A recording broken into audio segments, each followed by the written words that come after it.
Aquí directamente desde Yatutugrí, acabamos de encontrarnos el presidente de Rescate de la Gobernabilidad. Presidente, dinos cómo anda esa expectativa en este momento al celebrarse el primer debate tradicional. Un mensaje para el pueblo de las tres regiones en este momento.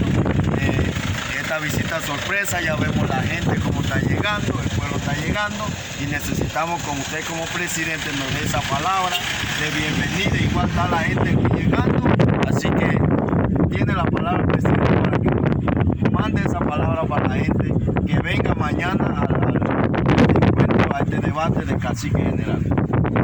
Sí, buenas noches para ustedes y para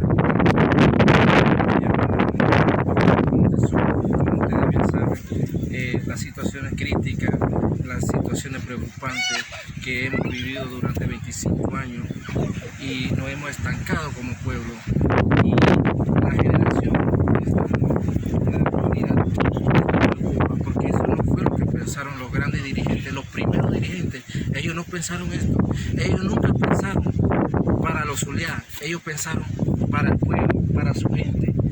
Y ahora es nuestro turno.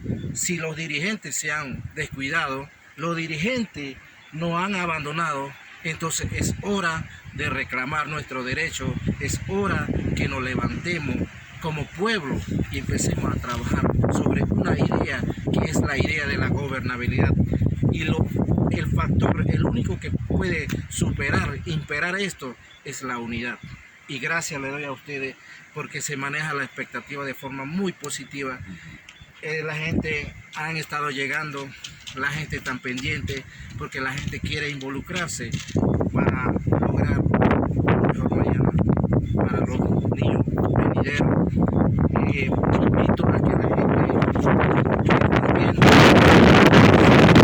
y de esta forma podemos construir una gran nación nueva, podemos construir una gran ciudad nueva. Entonces sí le podemos llamar capital, porque capital, esto es capital para nosotros, sí es capital, pero aquí hay faltas de atención, aquí falta interés de los dirigentes porque preocupas la institucionalidad, todo ubicado en San Félix.